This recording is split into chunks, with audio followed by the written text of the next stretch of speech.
peaceful protest followed. These Kashmiris are angry at the Indian government's decision to revoke their autonomy.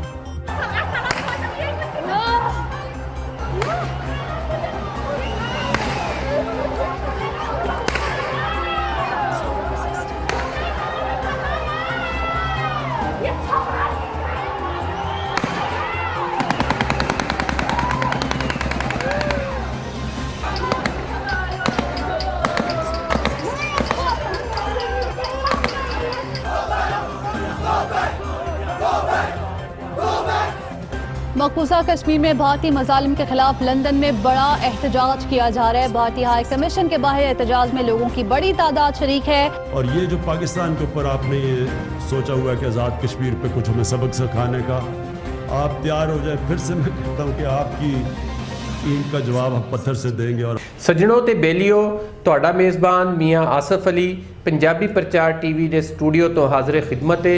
ਤੇ ਅੱਜ ਦਾ ਜਿਹੜਾ ਮੌਜੂ ਹੈ ਜਿਹਦੇ ਉੱਤੇ ਮੈਂ ਗੱਲਬਾਤ ਕਰਾਂਗਾ ਉਹ ਹੈ ਕਸ਼ਮੀਰ। ਪਾਕਿਸਤਾਨ ਤੇ ਭਾਰਤ ਦੇ ਵਿੱਚ ਵੱਡਾ ਤਨਾਜ਼ਾ ਮਸਲਾ ਹੈ ਕਸ਼ਮੀਰ, ਜਿਹੜਾ ਭਾਰਤ ਦੀ ਤਰਫੋਂ ਆਰਟੀਕਲ 370 ਤੇ 35A ਦੇ ਖਾਤਮੇ ਤੋਂ ਬਾਅਦ ਇੱਕ ਵਾਰੀ ਫਿਰ ਦੁਨੀਆ ਦੀਆਂ ਨਜ਼ਰਾਂ ਦੇ ਸਾਹਮਣੇ ਆ ਚੁੱਕਿਆ ਹੈ, ਫਲੈਸ਼ ਪੁਆਇੰਟ ਬਣ ਚੁੱਕਿਆ ਹੈ ਤੇ ਉਹਦੇ ਉੱਤੇ ਅਸੀਂ ਗੱਲਬਾਤ ਕਰਾਂਗੇ। ਤੇ ਇਸ ਵਾਰੀ ਅਸੀਂ ਗੱਲ ਕਰਾਂਗੇ ਪਾਕਿਸਤਾਨੀ ਹਕੂਮਤ ਦੀ ਉਸ ਵੱਡੀ ਕਾਮਯਾਬੀ ਦੇ ਉੱਤੇ ਜਿਹੜੀ ਉਹਨੂੰ ਸਫਾਰਤੀ ਮਹਾਜ਼ ਦੇ ਉੱਤੇ ਹਾਸਲ ਹੋਈ ਹੈ।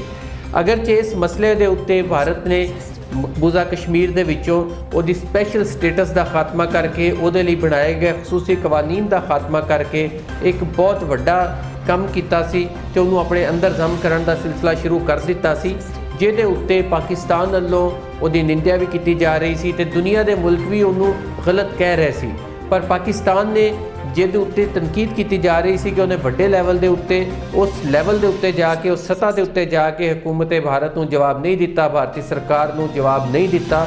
ਉਹਦੇ ਮਸਲੇ ਦੇ ਉੱਤੇ ਜਿਹੜਾ ਅਕਵਾਮ ਮੁਤਹਿਦਾ ਨੇ ਇੱਕ ਇਜਲਾਸ ਕੀਤਾ, ਸਲਾਮਤੀ ਕੌਂਸਲ ਦਾ ਇਜਲਾਸ ਸੱਦਿਆ ਗਿਆ, ਉਹ ਪਾਕਿਸਤਾਨ ਦੀ ਇੱਕ ਵੱਡੀ ਕਾਮਯਾਬੀ ਹੈ ਕਿਉਂਕਿ 1965 ਤੋਂ ਬਾਅਦ ਜਾ ਕੇ ਹੁਣ ਇੱਕ ਵਾਰੀ ਫਿਰ ਇਹ ਮਸਲਾ ਚੱਕਿਆ ਗਿਆ ਵਾ ਤੇ ਦੁਨੀਆ ਦੇ ਮੁਲਕਾਂ ਨੇ ਇਹਦੇ ਉੱਤੇ ਗੱਲਬਾਤ ਕੀਤੀ ਆ।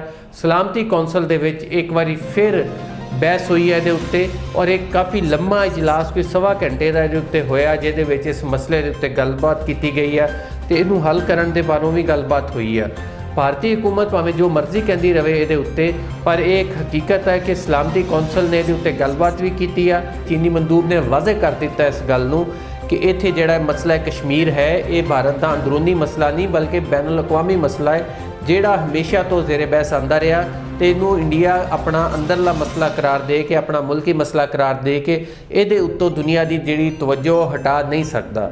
ਤੇ ਦੂਜੇ ਪਾਸੇ ਪਾਕਿਸਤਾਨੀ ਮੰਦੂਬ ਜਿਹੜੀ ਹੈ ਅਕਵਾਮ ਮੁਤਹਿਦਾ 'ਚ ਮਲੀਆ ਲੋਧੀ, ਉਹ ਵਾਜ਼ਿਹ ਕੀਤਾ ਕਿ ਜਿਹੜਾ ਅਕਵਾਮ ਮੁਤਹਿਦਾ ਹੈ, ਜਿਹੜੀ ਸਲਾਮਤੀ ਕੌਂਸਲ ਹੈ, ਉਹਨੇ ਇੱਕ ਵਾਰੀ ਫਿਰ ਇਸ ਮਸਲੇ ਨੂੰ ਮੁਤਨਾਜ਼ਾ ਕਰਾਰ ਦੇ ਦਿੱਤਾ ਤੇ ਇਹਨੂੰ ਅਕਵਾਮ ਮੁਤਹਿਦਾ ਦੀਆਂ ਜਿਹੜੀਆਂ ਕਰਾਰਦਾਦਾਂ ਉਹਦੀ ਰੋਸ਼ਨੀ ਦੇ ਵਿੱਚ ਹੀ ਹੱਲ ਕਰਨ ਦਾ ਇੱਕ ਵਾਰੀ ਫਿਰ ਕਿਹਾ ਗਿਆ ਵਾ ਤੇ ਪਾਕਿਸਤਾਨ ਤੇ ਇੰਡੀਆ ਦੇ ਵਿਚਕਾਰ ਜਿਹੜੇ ਮੁਆਹਦੇ ਹੋਏ ਆ ਉਹਨਾਂ ਦੇ ਉੱਤੇ ਵੀ ਇਹਨੂੰ ਹੱਲ ਕਰਨ ਦਾ ਕਿਹਾ ਗਿਆ ਵਾ।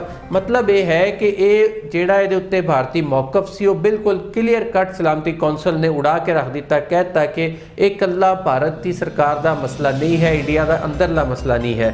ਭਾਵੇਂ ਭਾਰਤੀ ਮੰਦੂਬ ਜਿਹੜੇ ਉੱਤੇ ਹੈ सैयद अकबरुद्दीन जो मर्जी कहता रहे कि पाकिस्तान का मसला नहीं है, दुनिया का मसला नहीं है, इंडिया का अंदरूनी मसला तो किसी को सानू ये उत्ते डायरैक्शन देने की जरूरत नहीं है, असीं इहनूं आप हल करना।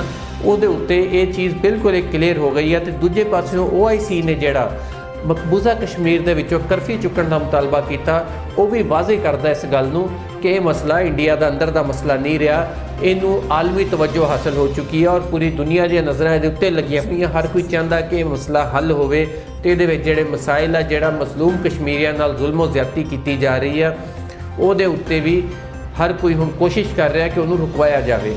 दूजे पासे भारतीय वज़ीर दफा राजनाथ ने जिहड़ा बयान दिता वो भी बड़ा हैरानकुन है, जिहड़ा उन्होंने कहता कि हमेशा जिहड़ा एक पॉलिसी रही है कि एटम बम जिहड़ा इस्तेमाल करना जंग दे विच उहदे विच पहल नहीं की जानी। ये अगे मुस्तकबिल के हालात ते हुण मुनसर आ कि वो पहल करनी है कि नहीं, असीं कि उन्होंने दूजी बार च वरतना। इन्हें एक बारी दुनिया नूं एक बारी फिर उहदी अखां खोल दित्तियां ਇੰਡੀਆ ਜਿਹੜਾ ਹਮੇਸ਼ਾ ਅਮਨ ਦੀ ਗੱਲ ਕਰਦਾ ਰਹਿੰਦਾ, ਆਪਣੇ ਆਪ ਨੂੰ ਬਹੁਤ ਜ਼ਿਆਦਾ ਉਹ ਸੱਤੀ ਸਵਿਤਰੀ ਸਾਬਤ ਕਰਨ ਵਾਲਾ ਤੇ ਅਮਨ ਦੀ ਆਸ਼ਾ ਵਾਲੀ ਜਿਹੜੀ ਉਹ ਗੱਲ ਕਰਦਾ, ਉਹ ਬਿਲਕੁਲ ਗਲਤ ਸਾਬਤ ਹੋ ਗਈ ਹੈ ਕਿ ਉਹਨੇ ਤੇ ਇੱਕ ਵਾਰੀ ਫਿਰ ਕਹਿ ਦਿੱਤਾ। ਔਰ ਇਹ ਸਿਰਫ ਇਹਨੂੰ ਇਸ ਹਿਸਾਬ 'ਚ ਨਹੀਂ ਦੇਖਣਾ ਚਾਹੀਦਾ ਕਿ ਜੰਗ ਦੀ ਵਜ੍ਹਾ ਤੋਂ ਉਹਨੇ ਕਿਹਾ ਜਾਂ ਉਹਨੇ ਕਸ਼ਮੀਰ ਦੇ ਹਾਲਾਤ ਦੀ ਵਜ੍ਹਾ ਤੋਂ ਪਾਕਿਸਤਾਨ ਨੂੰ ਕਿਹਾ, ਬਲਕਿ ਜਿਹੜਾ ਸਲਾਮਤੀ ਕੌਂਸਲ ਦਾ ਇਜਲਾਸ ਹੋਣ ਜਾ ਰਿਹਾ ਸੀ ਉਹਦੇ ਉੱਤੋਂ ਜਦੋਂ ਇਹਨਾਂ ਨੂੰ ਅੰਦਾਜ਼ਾ ਹੋਇਆ। ਔਰ ਪਾਕਿਸਤਾਨੀ ਵਜ਼ੀਰ ਆਜ਼ਮ ਇਮਰਾਨ ਖਾਨ ਦੀ ਵੀ ਵੱਡੀ ਕਾਮਯਾਬੀ ਹੈ ਕਿ ਟਰੰਪ ਦੇ ਨਾਲ ਉਹਨਾਂ ਦੀ ਅਮਰੀਕੀ ਸਦਰ ਟਰੰਪ ਦੇ ਨਾਲ 20 ਮਿੰਟ ਗੱਲ ਹੁੰਦੀ ਰਹੀ। ਔਰ ਇਹ ਗੱਲਬਾਤ ਹਮੇਸ਼ਾ ਉਦੋਂ ਹੀ ਹੁੰਦੀ ਹੈ ਜਦੋਂ ਕਿਸੇ ਨੂੰ ਕੋਈ ਦਿਲਚਸਪੀ ਹੁੰਦੀ ਹੈ ਕਿਸੇ ਮਸਲੇ 'ਚ। ਇਹ ਨਹੀਂ ਹੁੰਦਾ ਕਿ ਇੱਕ ਬੰਦਾ ਚਾਹੁੰਦਾ ਕਿ ਉਹ ਮਸਲੇ ਨੂੰ ਕਿ ਉਹ ਮੁੱਕ ਗਿਆ, ਮਸਲਾ ਹੈ ਹੀ ਨਹੀਂ, ਤੇ ਉਹ ਤੁਹਾਡੇ ਨਾਲ ਗੱਲਬਾਤ ਕਰੇਗਾ ਹੀ ਨਹੀਂ। ਉਹਨੇ ਅਗਰ ਵਜ਼ੀਰ ਆਜ਼ਮ ਪਾਕਿਸਤਾਨ ਨਾਲ ਗੱਲਬਾਤ ਕੀਤੀ ਹੈ ਤਾਂ ਉਹਦਾ ਕਲੀਅਰ ਗੱਲ ਇਹੀ ਹੈ, ਉਹਦਾ ਇੱਕ ਚੀਜ਼ ਦਿਸਦੀ ਹੈ ਕਿ ਅਮਰੀਕੀ ਸਦਰ ਵੀ ਇਸ ਮਾਮਲੇ ਨੂੰ ਮੁਤਨਾਜ਼ਾ ਸਮਝਦਾ ਤੇ ਚਾਹੁੰਦਾ ਕਿ ਮਸਲਾ ਹੱਲ ਹੋਵੇ। ਔਰ ਇੱਕ ਪਾਸੇ ਅਮਰੀਕੀ ਸਦਰ ਦੀ ਪਾਕਿਸਤਾਨੀ ਵਜ਼ੀਰ ਆਜ਼ਮ ਨਾਲ ਗੱਲਬਾਤ, ਦੂਜੇ ਪਾਸੇ ਸਲਾਮਤੀ ਕੌਂਸਲ ਦਾ ਇਜਲਾਸ।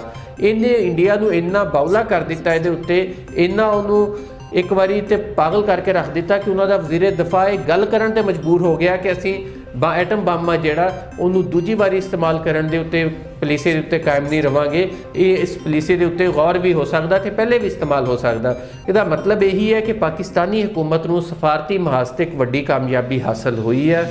ਇਹਦੇ ਉੱਤੇ ਤਨਕੀਦ ਭਾਵੇਂ ਜੋ ਲੋਕ ਮਰਜ਼ੀ ਕਰਦੇ ਰਹਿਣ, ਅਸੀਂ ਵੀ ਕਰਦੇ ਰਹੇ ਹਾਂ ਕਿ ਪਾਕਿਸਤਾਨੀ ਹਕੂਮਤ ਆ ਜਿਹੜੀ ਉਸ ਲੈਵਲ ਤੇ ਮਸਲਾ ਨਹੀਂ ਚੁੱਕ ਰਹੀ। ਬਹਰਹਾਲ ਇਹ ਇੱਕ ਕਾਮਯਾਬੀ ਆ। ਹੁਣ ਲੋੜ ਇਸ ਗੱਲ ਦੀ ਹੈ ਕਿ ਇਹਨੂੰ ਜਾਰਹਾਨਾ ਸਫਾਰਤਕਾਰੀ ਦੇ ਜ਼ਰੀਏ ਇਸ ਮਸਲੇ ਨੂੰ ਫਲੈਸ਼ ਪੁਆਇੰਟ ਬਣਾਇਆ ਜਾਵੇ, ਕਿਉਂਕਿ ਅਸੀਂ ਇਹ ਗੱਲ ਨਹੀਂ ਕਹਿੰਦੇ ਕਿ ਹਮਲਾ ਕਰ ਦਿੱਤਾ ਜਾਵੇ ਇੰਡੀਆ ਦੇ ਉੱਤੇ, ਨਾ ਹੀ ਅਸੀਂ ਕਹਿੰਦੇ ਕਿ ਉੱਥੇ ਫੌਜਾਂ ਵਾੜ ਦਿਓ, ਪਰ ਇਹ ਗੱਲ ਵੀ ਜ਼ਰੂਰੀ ਹੈ ਕਿ ਇਹਦੇ ਉੱਤੇ ਜੰਗੀ ਬੁਨਿਆਦਾਂ ਦੇ ਉੱਤੇ ਜੰਗੀ ਹਕਮਤ ਅਮਲੀ ਅਪਣਾਉਂਦੇ ਹੋਏ ਪੂਰੀ ਦੁਨੀਆ ਦੇ ਮੁਲਕਾਂ ਦੇ ਵਿੱਚ ਜਾ ਵੜਨਾ ਚਾਹੀਦਾ ਪਾਕਿਸਤਾਨੀ ਜਿਹੜੀ ਦਫ਼ਤਰੇ ਖਾਰਜਾ ਉਹਦੇ ਲੋਕਾਂ ਨੂੰ ਔਰ ਪਾਕਿਸਤਾਨੀ ਸਿਆਸਤਦਾਨਾਂ ਨੂੰ, ਪਾਕਿਸਤਾਨ ਦੇ ਵਿੱਚੋਂ ਕਾਬਲ ਤਰੀਨ ਲੋਕਾਂ ਨੂੰ ਭੇਜਿਆ ਜਾਣਾ ਚਾਹੀਦਾ ਕਿ ਇਸ ਲੈਵਲ ਤੇ ਜਾ ਕੇ ਹਕਮਤ ਅਮਲੀ ਅਪਣਾਈ ਜਾਵੇ ਔਰ ਇੱਦਾਂ ਜਾ ਕੇ ਪੂਰੀ ਦੁਨੀਆ ਨੂੰ ਕਾਇਲ ਕੀਤਾ ਜਾਵੇ ਕਿ ਉਹ ਇਸ ਮਸਲੇ ਨੂੰ ਹੱਲ ਕਰਨ ਦੇ ਉੱਤੇ ਮਜਬੂਰ ਹੋਣ। ਉਹਨਾਂ ਨੂੰ ਪਤਾ ਲੱਗੇ ਕਿ ਬਹੁਤ ਵੱਡਾ ਇਨਸਾਨੀ ਅਲਮੀਆ ਵਾ, ਬਹੁਤ ਵੱਡਾ ਮਸਲਾ ਵਾ ਜਿਹੜਾ ਕੌਮ ਮੁਤੱਹਿਦਾ ਦੀ ਕਰਾਰਦਾਦਾਂ ਦੀ ਰੋਸ਼ਨੀ ਦੇ ਵਿੱਚ ਹੱਲ ਹੋਣਾ ਚਾਹੀਦਾ।